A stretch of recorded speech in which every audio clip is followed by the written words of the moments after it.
उत्तराखंड मेरी मातृभूमि, मातृभूमि या मेरी पितृभूमि, ओ भूमि तेरी जय जयकारा मेरे हिमालय, ओ भूमि तेरी जय जयकारा मेरे हिमालय।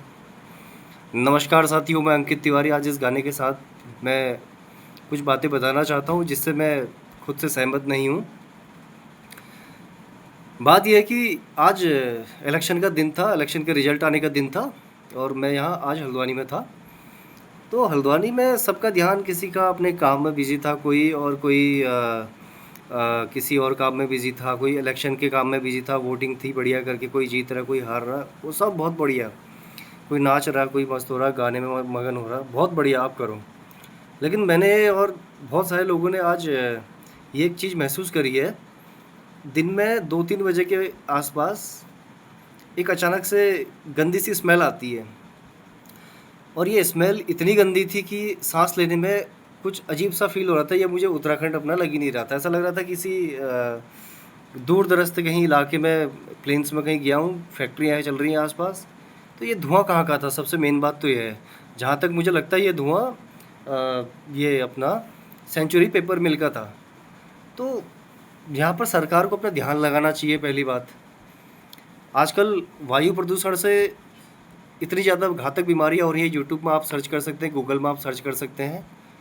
सबसे ज़्यादा किडनी की प्रॉब्लम हो रही है वायु प्रदूषण से, हृदय की संबंधित बीमारियाँ हो रही है, श्वास के संबंधित बीमारियाँ हो रही हैं और सरकार का पूरा बजट स्वास्थ्य में लगा हुआ है। तो स्वास्थ्य खराब किन कारणों से है, इन कारणों पर ज़्यादा अगर फोकस किया जाए तो हमारे समाज के लिए एक अच्छा कदम हो सकता है। अगर हमारा जो शरीर है 5 तत्वों से मिलकर बना हुआ है, जिसमें वायु प्रमुख है, जल प्रमुख है, पृथ्वी प्रमुख है और धरती आकाश, ये सभी चीज़ दूषित हो चुकी हैं। बिल्कुल गंदे, बहुत गंदा इनका हाल हो चुका है।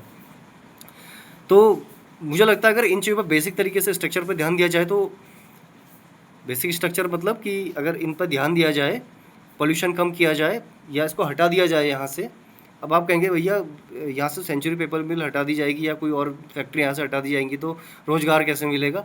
उसका कुछ मापदंड तो होता होगा शायद, कि फैक्ट्री इतने तक धुआं फेंकती है, इतने में नहीं फेंकती है, इतने एरिया में आपको लोगों को नहीं बसाना है।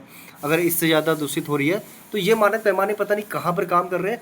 और हमारी देवभूमि जो है आज देवभूमि रह नहीं गई है। इतना गंदा यहाँ के लोगों ने इसको कर दिया है, ये फैक्ट्री वालों ने, भले ही वो सरकारी हो, गैर सरकारी हो, कोई भी हो। तो बड़ा दुख होता है इस चीज़ का। इस चीज़ के लिए हम सबको आगे आना चाहिए, सारे नेताओं को आगे आना चाहिए। अगर हवा दूषित रहेगी, पानी दूषित रहेगा तो हमारा इंसान का अस्तित्व नहीं रहेगा। तो मैं यही बस एक बात कहना चाहता था। तो आगे इस चीज़ पर मैं गहनता से कुछ वार्तालाप करूँगा और भी लोगों से, बुद्धिजीवियों से इसके बारे में परामर्श करूँगा। तो तब तक मैं अपनी वाणी को यहीं पर विराम देता हूँ। धन्यवाद।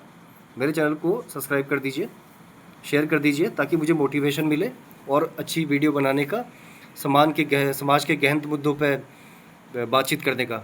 धन्यवाद।